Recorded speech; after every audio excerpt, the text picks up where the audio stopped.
ఈరోజు నాలుగవది, ప్రార్థన జీవితాన్ని ఎలా తిరిగి పొందాలి. అందరు చెప్పండి, ప్రార్థన జీవితాన్ని ఎలా తిరిగి పొందాలి. చూడండి, మనము తప్పిదములు, పొరపాట్లు, పాపములు, మన అపరాధాలు, దోషాలు, అక్రమాలు, అతిక్రమాలు మనం గ్రహించుకొని తెలుసుకొని పశ్చాత్తాప హృదయముతో దేవుని సన్నిధిలో మనం ప్రార్థించాలి. అంటే మన బలహీనతలు, మన పొరపాట్లు, మన తప్పిదాలు, మన మానవులం సహజంగా పొరపాట్లు, తప్పిదాలు జరుగుతూ ఉంటాయి. కావాలని అపవాది మనతోని తప్పిదాలు, పొరపాట్లు చేయించాలని ఎదుటి వారిని మన మీద ప్రయోగిస్తాడు, సమస్యలు సృష్టిస్తాడు, దేవునికి దూరం చేయాలని చూస్తాడు. అలాంటి సమయంలో మనం తప్పిదాలు, పొరపాటున జరిగినా కూడా వాటన్నిటిని మనం ఏం చేయాలంట, తెలుసుకొని, ఒప్పుకొని, విడిచిపెట్టి పశ్చాత్తాప హృదయంతో మనం ప్రార్థించాలి. దావీదు జీవితంలో అదే జరిగిందనమాట. తిరిగి ప్రార్థనా జీవితాన్ని పొందుకోవడానికి అతడు ప్రభు సన్నిధిలో ప్రసవ వేదన పడ్డాడు. ప్రసవ వేదన అంటే ఈనాటి స్త్రీలు ఎరగరు. ఈనాటి స్త్రీలకు ప్రసవ వేదన అంటే ఏంటో అతి కొద్ది మందికి ఇప్పుడు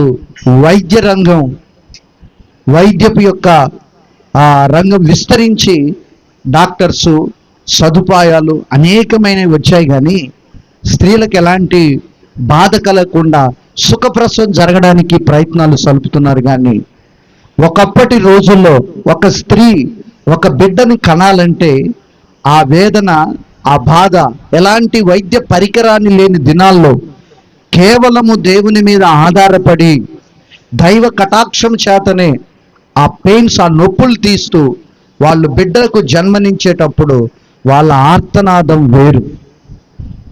అవునా? ఆ ఆర్తనాదాలు, ఆ వేదన అసలు అది వర్ణించలేం.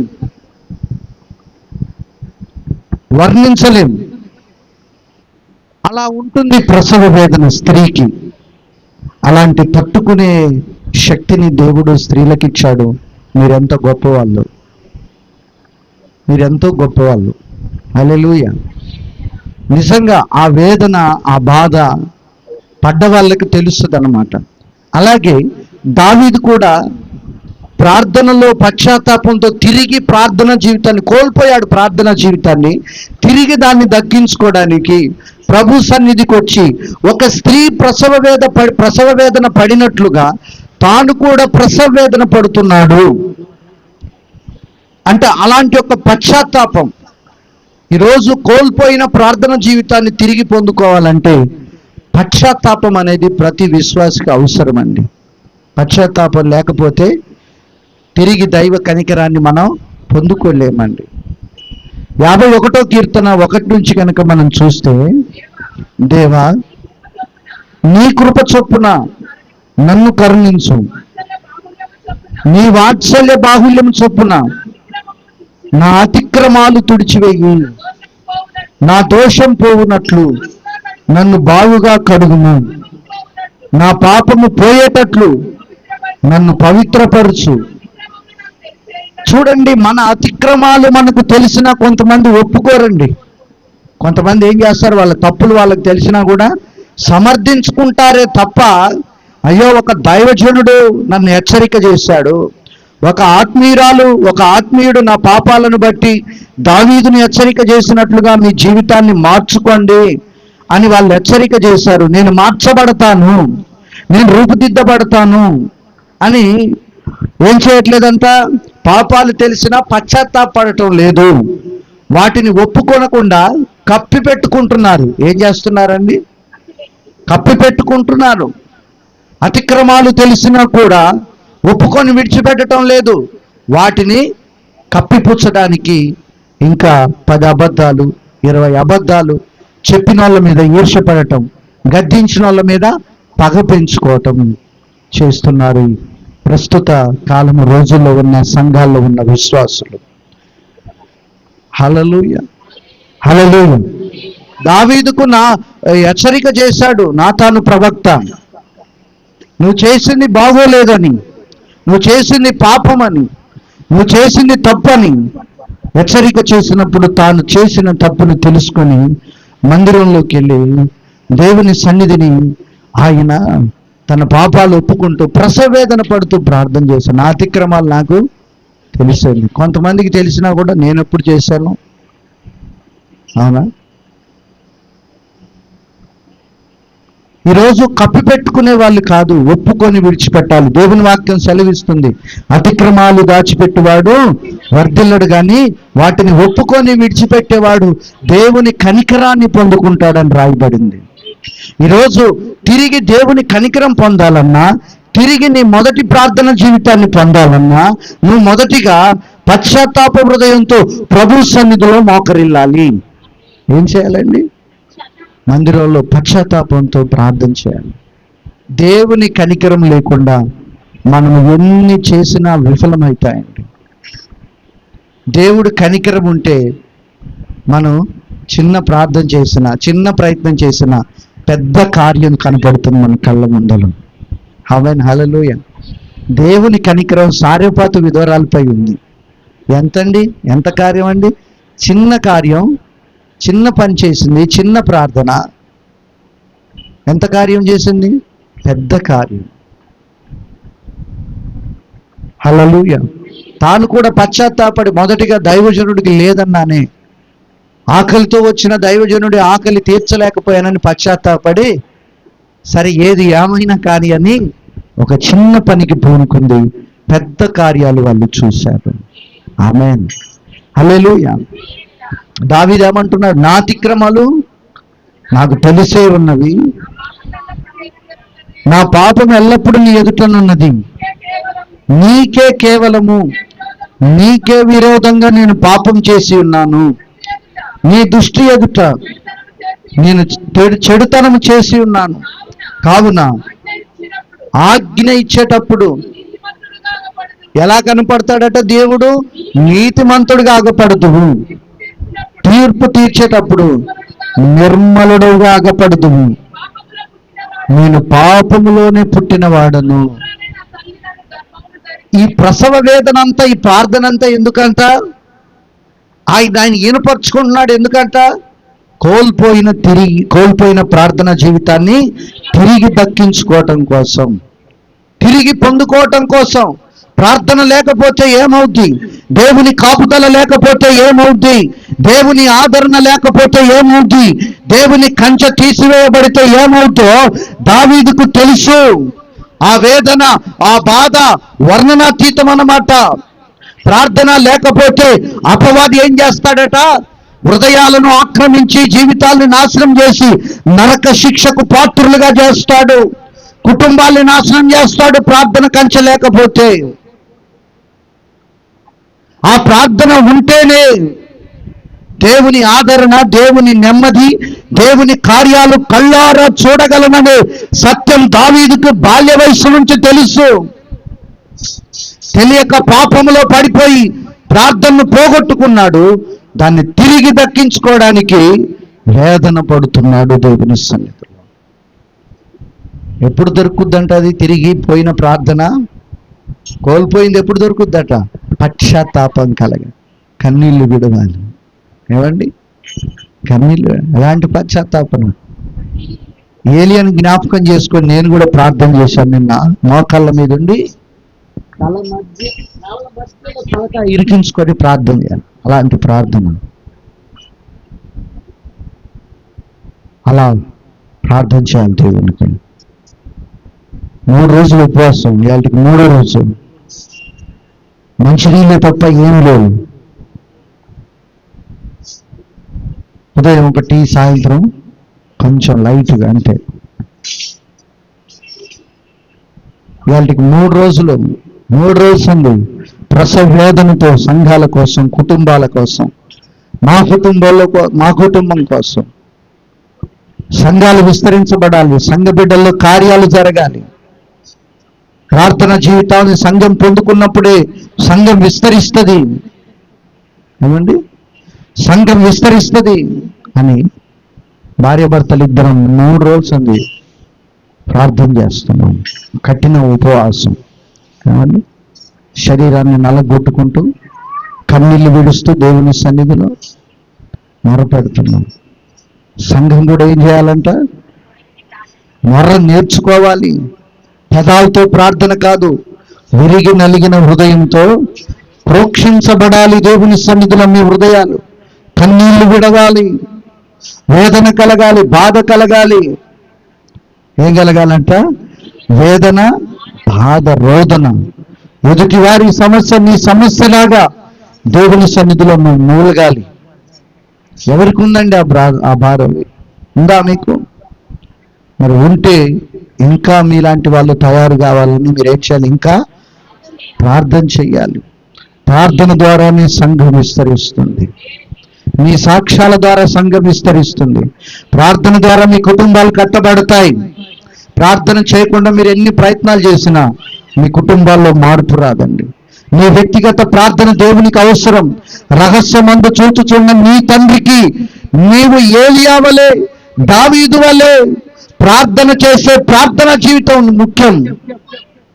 హల్లెలూయా. నీ దైవజనుడు వేదనతో ప్రార్థన చేస్తున్నాడు నీ కుటుంబం కోసం. మరి నీవు కూడా అంతే వేదనతో ప్రార్థించాలి కదా. నీ దైవజనుడు కఠినంగా కడుపు మార్చుకొని ప్రార్థన చేస్తుంటే నీ సేవకురాలు నువ్వేమో కడుపు నిండా తిని నా సమస్యల కోసం వాళ్ళే ప్రార్థన చేస్తారు, నేను ఊర్లు వెళ్తాను, పనులకు వెళ్తాను అంటే సమస్యలు ఎలా తీర్చబడతాయి? ఒకే విషయమై ఇద్దరు దేని విషయమైన వేడుకుంటే భూమి మీద పరమందు దేవుడు విని నూతన కార్యాలు జరిగిస్తాడని యేసయ్య స్వయాన చెప్పారు సువార్తల్లో. సేవకుడికేనా బాధ? అట్లాగే మీ కుటుంబాల పట్ల దైవజనుడికి ఎంత భారం ఉందో, ఎంత వేదన ఉందో. అయ్యో నా సంఘ బిడ్డలు వేదన పడుతున్నారని మీ కన్నీళ్ళని చూడలేక మీ సమస్యలన్నీ తన సమస్యలే, తన బాధలే అనుకొని దైవజనుడు ఎంత భారంతో ఏడుస్తూ మీ బాధ్యతలన్నీ భుజస్కంధాల మీద వేసుకొని ప్రభు సన్నిధిలో రోధిస్తున్నాడు. అట్లాగే అదే సమయంలో దైవజనుడు కుటుంబ సమస్య అయినా, పరిచర్య సమస్య అయినా మీ గుండెల్లో అదే భారం ఉండాలి. ఏముండాలండి? మీ కుటుంబాల పట్ల సేవకుడికి ఎంత భారం ఉందో, సేవకుడి కుటుంబం పట్ల సేవకుడికి అప్పగించిన పరిచర్య పట్ల కూడా మీకు అదే భారం కలిగినప్పుడే దేవుడి కార్యాలు చూస్తాం. కానీ ఈనాటి సంఘాలలో అలా లేరు. ఏమని మాట్లాడుతున్నారు? అది మీ సమస్య అంటున్నారు సంఘస్థులు. మీకు బాధ కలిగితేనేమో సేవకుడికి మీ బాధ ఆయన బాధే. మీరన్నా ఏడుస్తారు అడవరు, కానీ మీకోసం సేవకురాలు ఏం చేస్తారట? ఏడుస్తారు, ఉపవాసాలు ఉంటారు, కన్నీళ్లు విడుస్తారు. నువ్వు నాకు అప్పగించిన బిడ్డలు ప్రభా, వాళ్ళ కుటుంబాలు కట్టబడాలి, వారి జీవితాలు కట్టబడాలి, వారు బలహీనపడొద్దయ్యా, వాళ్ళ కుటుంబాలను అపవాది పతనం చేయాలని చూస్తున్నాడయ్యా, నువ్వు కలగజేసుకో దేవా అని సేవకుడు ఎంత భారంతో ఉన్నాడో సేవకుల పట్ల కూడా మీరు కూడా అంతే భారంతో ఉండాలి. బాధ్యత లేని సంఘ విశ్వాసులుగా మీరు మాట్లాడకూడదని నేను దేవుని వాక్యాన్ని బట్టి హెచ్చరిక చేస్తున్నాను. Praise the Lord. దావీదు ఏం చేస్తున్నాడట? ప్రార్థన. పోయిన దాన్ని తిరిగి పొందుకోవాలి. హల్లెలూయా. ఈరోజు పోయిన ప్రార్థన జీవితాన్ని తిరిగి పొందుకోవడానికి ప్రయాసపడే వాళ్ళు చాలా అరుదుగా ఉన్నారు. కానీ లోక సంబంధమైన వాటిని దక్కించుకోవటానికి మాత్రం చాలా వ్యాయ ప్రయాసాలు పడుతున్నారండి. అవటం లేదా? వ్యాయ ప్రయాసాలు పడుతున్నారు లోక సంబంధమైన వాటిని పొందుకోవడానికి, దక్కించుకోవడానికి. ఈరోజు ప్రార్థన జీవితాన్ని నువ్వు దక్కించుకుంటే తిరిగి నీకు కావలసినవన్నీ నీకు దేవుడు ఇస్తాడు. అందుకనే రహస్యమందు చూచుచున్న నీ తండ్రికి నువ్వేం చేయాలి? మొర్ర పెట్టాలి, వేడవాలి. ఏం చెప్పాను? ఏలియా వలె కాళ్ళ మధ్యలో తల ఇరికించుకొని ప్రార్థన చేయాలి. దేవుడు ఆగుతాడా నువ్వు అలాంటి ప్రార్థన చేస్తే? ప్రయత్నం చేయండి. వెనక వెన్ను వంగాలి, వంగుతున్నప్పుడు కడుపులో పేగులు నొప్పి లేవాలి, కళ్ళమ్మటి నీళ్లు కారుతుంటే దేవుడు అయ్యో నా బిడ్డలకి ఎందుకు ఇంత వేదనని దేవుడు ఆగుతాడా? ఆ ప్రార్థన ఎప్పుడు నేర్చుకుంటాను? ఈరోజు కోల్పోయే నువ్వు ప్రార్థన జీవితాన్ని పొందుకోవడానికి మనం ఏం చేయాలి? పశ్చాత్తాపడాలి. ఒకానొక గ్రామంలో ఒక బోర్ మోటార్ ఉండేదట. దాన్ని ప్రతిరోజు నడిపేవారట ఆ ప్రాంత ప్రజలు. ఒక నెల రోజుల పాటు ఆ మోటార్ని నడపడానికి ఎవరు కూడా ఆ దరిదాపులోనికి వెళ్ళిన దాఖలాలు లేవు. కొన్ని రోజుల తర్వాత ఒక అతను వెళ్ళి దాన్ని ఆన్ చేయడానికి ప్రయత్నించాడట. కానీ ఆ బోర్ మోటారు ఆన్ అవ్వలేదు. మరలా ప్రయత్నించాడట, ఆన్ అవ్వలేదు. మరలా విసుగు చెందకుండా ప్రయత్నించాడంట, ఆన్ అవ్వలేదు. నీళ్లు రావటం లేదు. ఎందుకని రావటం లేదని మరలా విసుగు చెందకుండా మరలా ప్రయత్నించగానే కొంతసేపటికి ప్రయత్నించిన తర్వాత ఆ బోర్ మోటార్ పనిచేయటం ప్రారంభించబడిందట. మళ్ళీ నీళ్లు సమృద్ధిగా వారికి వచ్చాయట. దేవునికి మహిమ కలుగును గాక. మన ప్రార్థన జీవితం కూడా అంతే అన్నమాట. చాలా రోజులు ప్రార్థించకపోయినందున ఏం చేస్తున్నామట? అలాగే హృదయంలో పాప స్వభావాలు ఆ మరుగును గూడు కట్టుకొని నిన్ను ప్రార్థనకు ఉపక్రమించకుండా వెనకకు లాగుతున్నాయి. నేను ప్రార్థించాలి అని ఆత్మీయులతో కలిసి మరలా ప్రయత్నించు ప్రార్థించాలని మరలా ప్రయత్నించినప్పుడు ఏమవుతుందట? నీవు మరలా ప్రార్థన జీవితాన్ని పరిశుద్ధాత్మ దేవుని సహాయం ద్వారా ఆ ప్రవాహం మళ్ళీ నీలోనికి వచ్చి ఆ ప్రార్థన నీలో ప్రారంభించబడుతుంది. దేవునికి మహిమ కలుగును గాక. హల్లెలూయా. నువ్వేం చేయాలట? ప్రార్థనని ప్రారంభించడానికి మరలా ప్రయత్నించాలి. హల్లెలూయా. ప్రయత్నించాలి. ఆ పరిశుద్ధాత్మ ప్రవాహం నీలో మరలా ప్రారంభించబడుతుంది. ఈరోజు దేవుని బిడ్డ ప్రార్థనలో తప్పిపోయి ఈరోజు దేవుని వైపు చూడకుండా ఇక నా జీవితం ఇంతే అని, ప్రార్థన ఇక నాకు రాదు అని, ఇక నన్ను ఎవరు హక్కున చేర్చుకోరని, నా ప్రార్థనా జీవితం కనుమరుగైపోయింది, మరుగున పడిపోయింది, నన్ను దేవుడు కూడా హక్కున చేర్చుకోడని ఎవరికో భయపడి నిరుత్సాహ ఊపిలో ఉన్న సహోదరి సహోదరుడా, ఈ రోజు నా యేసయ్య నిన్ను పిలుస్తున్నాడు. నువ్వు పశ్చాత్తాపముతో మరలా ప్రభు దగ్గరికి రాగలిగితే ఈ రోజు నిన్ను ఆయన అంగీకరించడానికి ఆయన సిద్ధముగా ఉన్నాడు. నా కుమారుడా, నా కుమార్తె, ఈ రోజే ప్రార్థన జీవితాన్ని తిరిగి ప్రారంభించడానికి ఒక అన్నా వలె నువ్వు నడుము బిగించుకొని దైవ సన్నిధికి యేసు నామములో రారైపోతా. దేవునికి స్తోత్రం కలుగును గాక. హల్లెలూయా, హల్లెలూయా.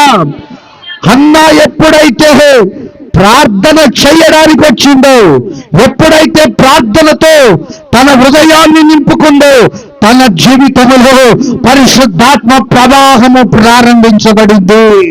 హల్లెలూయా, హల్లెలూయా. ప్రార్థన లేకుండా నీ కుటుంబము నిలవదు. ప్రార్థన లేకుండా నీకు విజయవంతమైన జీవితము ఉండదు.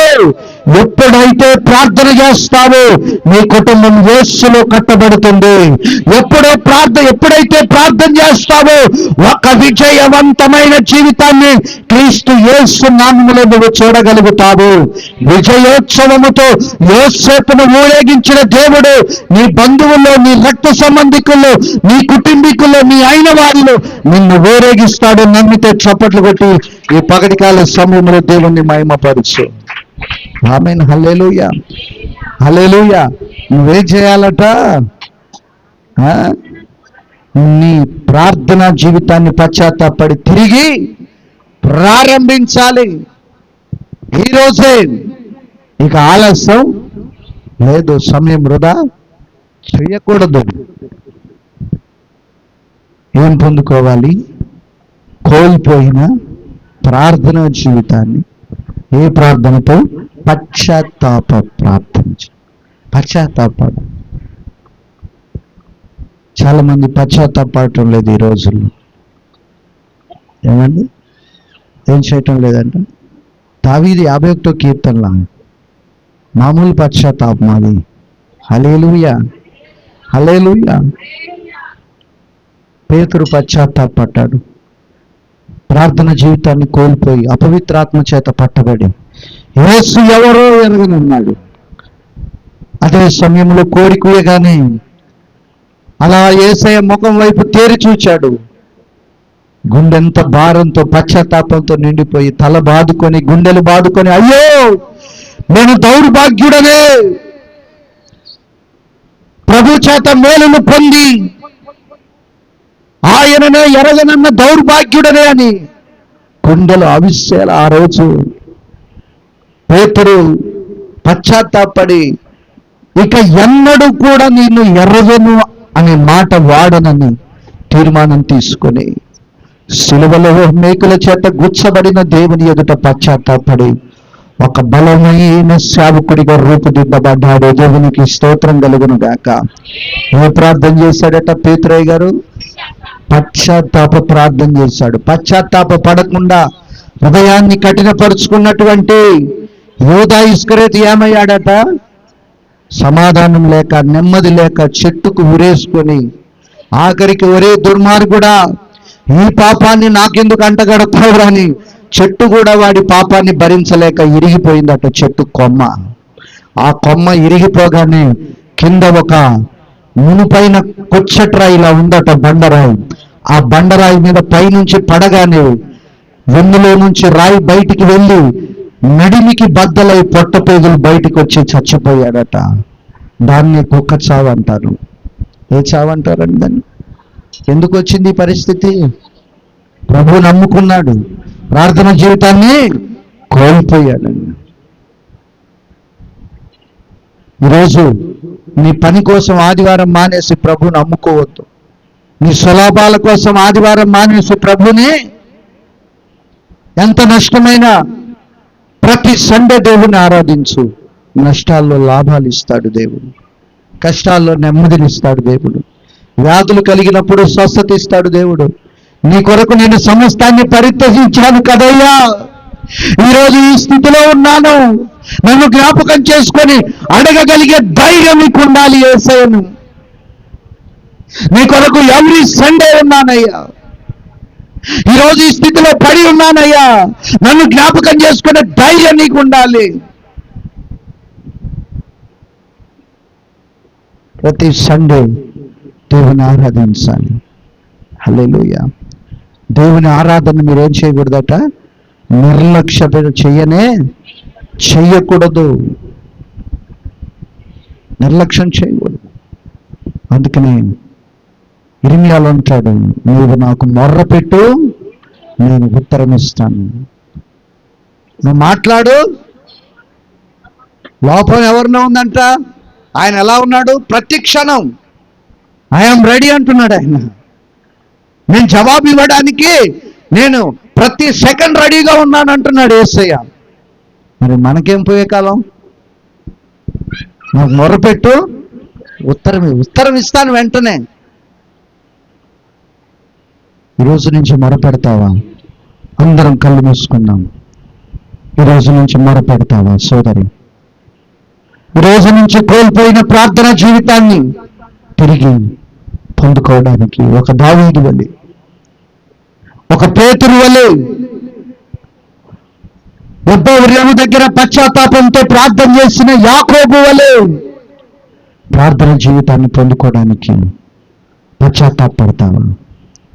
ఈ లోకంలో కోల్పోయిన వెండి బంగారాలు పొందుకుంటే నీకు లాభం లేదు, అవి నన్ను కాపాడు.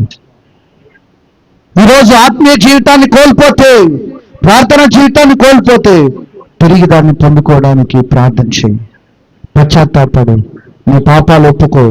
ఇక్కడ ప్రభు రక్తానికి సాదృశ్యంగా ద్రాక్షరసం, ప్రభు శరీరానికి సాదృశ్యంగా రొట్టె నలగొట్టబడి ఉన్నాయి. నీ పాపముల కొరకు, నా పాపముల కొరకు, ప్రపంచ మానవాళి పాపాల కొరకు యేసయ్య సిలువలో ఆయన రక్త రుధిరాన్ని కార్చాడు. ఆయన శరీరమంతా నాగటి చాళ్ళ వలె దున్నబడింది. ఈరోజు పశ్చాత్తాపంతో మల్లుకొని ఆ రొట్టెలు, ఆ ద్రాక్షరసంలో నువ్వు పాలిభాగస్తురాలు కావడానికి నీ బలహీనతలు, నీ లోపాలు, నీ పాపాలు, నోటితో, తలంపులతో, చెడు ఆలోచనలతో పాపానికి ప్రోత్సహించే వారితో సహవాసాలు చేసి నీ చేతులు రక్తంతో అపవిత్రతతో నిండి ఉన్నాయేమో, విగ్రహాలతో నిండి ఉన్నాయేమో, వాటిని ఒప్పుకొని ఈరోజు విడిచిపెట్టి ఒక నూతనమైన పరిశుద్ధురాలుగా నువ్వు ప్రభు రక్తంలో కడగబడి ముందుకు కొనసాగబడాలని ప్రభు ఆశపడుతున్నాడు. ప్రార్థన